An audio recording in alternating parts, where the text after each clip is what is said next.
Bienvenidos al curso de Teoría de la Medida y en esta oportunidad vamos a hablar de las transformaciones lineales y los conjuntos medibles. Y básicamente el problema que vamos a abordar es el siguiente. Supongamos que tenemos un conjunto que es medible en el sentido LB. La pregunta es, ¿qué pasa con la imagen del conjunto si T es una transformación lineal? ¿Ok? Eso es lo que vamos a abordar en esta oportunidad. Ese es el problema que vamos a tratar en esta oportunidad. Y entonces, bueno, vamos a comenzar recordando algunas cositas. Fíjense, ya habíamos visto que, por ejemplo, los intervalos, si yo tengo un intervalo de la forma k igual 1 hasta n, constituido por el producto cartesiano de intervalos unidimensionales cerrados de la forma sub k b sub k, habíamos visto que los intervalos son medibles y que además la medida del EB de esto coincide con la medida exterior del intervalo y esto no va a ser otra cosa que el volumen del intervalo, ¿ok? Donde el volumen del intervalo, por supuesto, viene dado por el producto desde k igual 1 hasta n de las longitudes de cada una de los intervalos que están con coordenada a coordenada. Si pensamos en el intervalo unitario, obviamente el volumen de esto va a ser 1, ¿ok? El volumen o la medida de este conjunto va a ser 1, ¿ok? Definir este conjunto sería en términos de la base canónica, o sea, los x tales que x se puede mirar. Aquí estoy definiendo el cubo lleno como la suma desde k igual 1 hasta n de t sub k por e sub k. Acuérdense que e sub k es la base, puedo pensarla como la base canónica que me genera los ejes coordenados. E sub j no es otra cosa que 0, 1 en la j coordenada, 0, ¿ok? Entonces pienso en esto y acá pienso que t sub k pertenece al intervalo 0, 1 cerrado, ¿ok? Entonces podemos pensar en el cubo, en el intervalo unitario, pero lleno, ¿no? Porque cuando estoy pensando esto, estoy pensando, si estuviéramos en R3, repito, estoy pensando en mi cubo, pero no totalmente lleno, ¿ok? En el cuerpo, en el objeto lleno. Entonces, bueno, en general, una de las propiedades que uno puede ver, imagínense, vamos a pensar T definido de Rn en Rn. Como vamos a decirlo así, sea T definido como el operador traslación. Bueno, el operador traslación, para definir el operador traslación, fijamos un punto x0 perteneciente a Rn, fijo y arbitrario, y definimos t de x sub 0 como x más x sub 0. O sea que t, vamos a escribirlo así, t de x sub 0 evaluado en x no va a ser otra cosa que x más x sub 0. Este es un operador de Rn en Rn que va a ser lineal, ¿ok? Es un operador lineal. Entonces es obvio que en este caso, si ustedes tienen cualquier intervalo, pero ahora y no va a ser otra cosa, va a ser cualquier intervalo en Rn, pero el intervalo y trasladado sería y más x sub 0, ¿ok? Entonces, ¿cuál sería la medida de y más x sub 0? Sería el volumen de y más x sub 0, pero el volumen de y más x sub 0 no es otra cosa que tx sub 0 aplicado allí, ahí, ¿ok? Y t de x sub 0, así que permítanme escribir esto así, la imagen de esto, la medida de esto, es igual a esto, que es esto. Y esto no va a ser otra cosa que el producto de K igual 1 hasta N de las longitudes, ¿no? Pero fíjense un momentico, ¿quién sería I más X sub 0? I más X sub 0 sería el producto de K igual 1 hasta N. Aquí vamos a escribirlo así, permítanme escribirlo, a sub K, a sub K más X sub, vamos a ver, lo pongo arriba, vamos a ponerlo abajo, X sub 0K, B sub K más X sub 0K. ¿Ok? Vamos a escribirlo así. Es trasladado, trasladé, imagínense X sub 0 como X sub 0, 1, X sub 0, N, y la traslación es mover todo, o sea, tengo mi cubo aquí, vamos a pensarlo en R2, supónganse, tengo un rectángulo original acá, lo muevo acá, entonces cada una de las coordenadas se han ido moviendo, ¿ok? Se han ido moviendo, pero en este caso estamos trabajando en Rn, y entonces cuando hacemos el volumen de esto, sería esto menos esto, o sea que sería, en nuestro caso, sería exactamente B sub K menos A sub K. Y esto no es otra cosa que el volumen de I. Porque cuando haga la diferencia de esto menos esto, por supuesto que la traslación, este factor, se va a simplificar. Entonces allí tenemos que la medida del EB de cualquier intervalo trasladado va a ser igual a la medida del EB del intervalo original. Es decir, la medida del EB es invariante bajo traslaciones cuando consideramos conjuntos de este tipo. ¿Ok? ¿Qué pasa si, por ejemplo, encogemos o dilatamos nuestro intervalo? ¿Ok? ¿Qué pasa en ese caso? Entonces allí sí la cosa, por ejemplo, por un momento piensen en el intervalo U otra vez, definido como nosotros ya lo habíamos visto, los X tales que X es de la forma K igual 1 hasta N, T sub K por E sub K, estos son los elementos de la base. Puede ser cualquier base ortonormal, pero podemos considerar la canónica. T sub K perteneciente al intervalo 0, 1, ¿ok? Con que T sub K acá. Ok, entonces pónganle que vamos a llamar P a la imagen de T de U, donde T es una transformación lineal que dilata. T es una contracción o dilatación. T es dilatación o contracción. ¿Ok? Vamos a suponer que, ¿qué es lo que estamos haciendo cuando contraemos o dilatamos? Tenemos un cubo y entonces lo agrandamos, supónganse. Lo agrandamos o lo achicamos.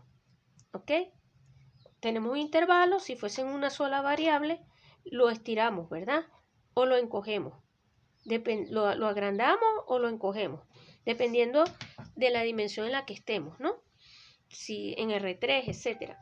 Pero entonces, T de U formalmente no sería otra cosa que los T de X, tales que T de X se expresa de la forma K igual 1 hasta N, T sub K, porque estas son constantes, y el efecto hay que mirarlo entonces en los elementos de la base, con T sub K perteneciente a 0, 1.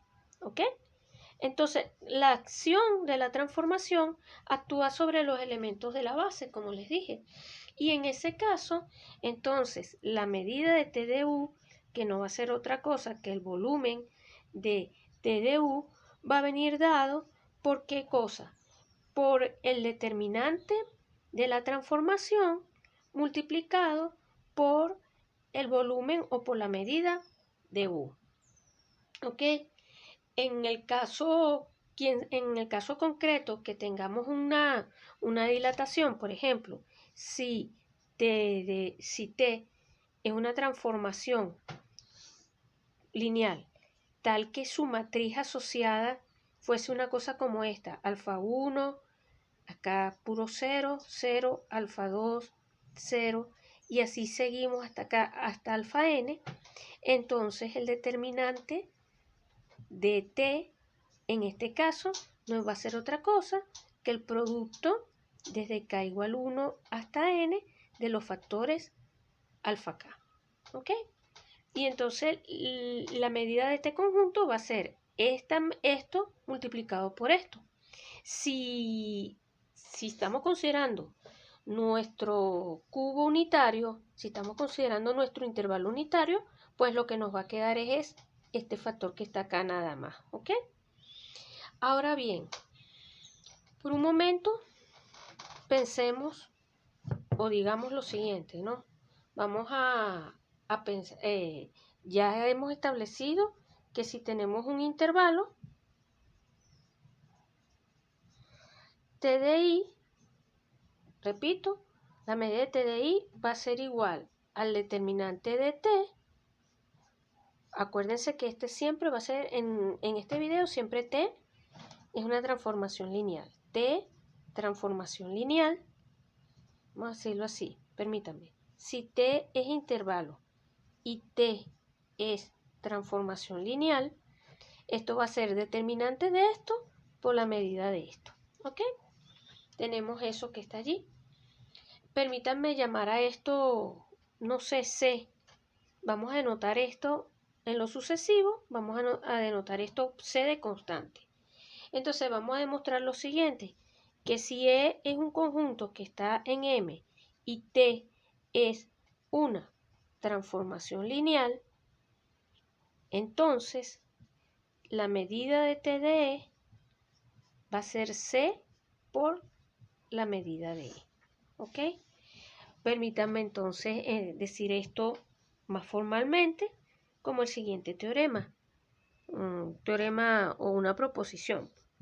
Proposición. Sea T definido de Rn en Rn una transformación lineal y C el módulo del determinante de T. Si E es medible y si E es medible, entonces T de E pertenece a M y ocurre esto. ¿Ok? Que T de E pertenezca a M, esa primera parte se deduce exactamente de la misma manera en que se demostró que si E es medible y T es una transformación de Lipschitz, T de E también es medible. Entonces no voy a volver a repetir la demostración porque eso lo tienen en el video anterior. Lo que vamos a constatar es esta segunda parte. ¿Ok? Entonces para la segunda parte es simplemente aplicar nuevamente las ideas que muy parecidas a las que hemos desarrollado anteriormente. Lo primero es que si E está contenido en Rn, sea epsilon mayor que 0 y escogemos una partición, o sea, una familia sub K, tal que E está contenido en la unión de los I sub K y la suma de las medidas de los I sub K va a ser menor que la medida exterior de epsilon más epsilon. Esto lo podemos hacer porque acuérdense que, inclusive, permítanme acá, como E está contenido, E es medible, sea E perteneciente a Rn. Como es medible, podemos escoger epsilon mayor que 0 y a partir del epsilon fijamos I sub K, tal que tenemos esto que está aquí. Para epsilon mayor que 0, escogemos I sub K, tal que ocurre esto. ¿Ok? Entonces, teniendo esto, podemos escribir esto. Así, T de E va a ser menor o igual, la imagen de TDE va a estar contenido en las imágenes de esto. TDE está contenido en la unión de los T de I sub K. Y esto implica que esto, la medida de esto, va a ser menor o igual que la medida de los T de I sub K. Pero la medida de los T de I sub K, entonces, para cada hora, para cada intervalito, ya vimos que esto es exactamente C por la medida de I sub K. ¿Ok? Perdonen, permítanme enfocar mejor acá. Ajá. Ya vimos que entonces para cada rectángulo, para cada intervalo, esto se cumple donde, repito, C es el determinante de la transformada, es el determinante dado por la transformación T. Y por la escogencia de esto, podemos concluir entonces que TDE es menor o igual que una constante C que multiplica a la medida de más epsilon. ¿Ok? Haciendo epsilon tender a 0, aquí, perdón, me comí esto. Concluyo entonces que la medida de TDE es menor o igual que C por la medida de esto. ¿Ok? Esta es la primera desigualdad. Y esto, bueno, como el conjunto es medible, sería C por E. ¿Ok? Ahora vamos a demostrar la otra parte. Recíprocamente, sea G abierto, tal que G contiene a E y G menos E es menor que epsilon. Nuevamente estoy aquí usando el hecho de que E es un conjunto medible. Si expresamos al conjunto G como la unión de unos ciertos intervalos I sub K, intervalos no superpuestos, los I sub K son estos I sub K son no superpuestos, y esto lo puedo hacer porque G es medible. ¿Ok? Esto lo puedo hacer porque G es un abierto y todo conjunto abierto es medible. Entonces, como los T de I sub K tampoco se superponen, ¿ok? Entonces, tenemos lo siguiente. Vamos a obtener que T de G, la medida de T de G, va a ser igual a la suma sobre K de las medidas de los T de I sub K. Vamos a escribir aquí para que se vea mejor T de G, la medida de T de G, ¿ok? Va a ser igual a la medida de los T I sub K, y esto va a ser igual a C. Acuérdense que C, repito, C es el módulo del determinante de T, ¿ok? Entonces esto va a ser igual a C, que multiplica la suma de las medidas de los I sub K. Aquí nuevamente siempre estoy utilizando la hipótesis de que la medida de T de I sub K es C, aquí apretadito, C por las medidas de los I sub K. ¿Ok? Ahí estoy utilizando siempre esta propiedad. Entonces, nada, porque esto es igual a esto, ¿ok? Y esto nuevamente vuelve a ser C por la medida de G. ¿Ok? Ahora ya tenemos esta primera parte, esto es igual a esto, y ahora, como E está contenido en G, esto implica que C por la medida de E es menor o igual que C por G, por la medida de G, y esto no es otra cosa que T de G, ¿ok? Además, se tiene que la medida de T de G es menor o igual que la medida de T de E más la medida de T de G menos E. Aquí simplemente lo que hemos hecho es expresar G como la unión de E unido con G menos E. Entonces la imagen sería la imagen de esto unido con la imagen de esto.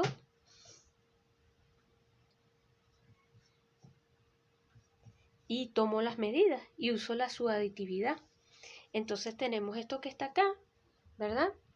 Pero esto es menor o igual que la medida de este conjunto más C por épsilon.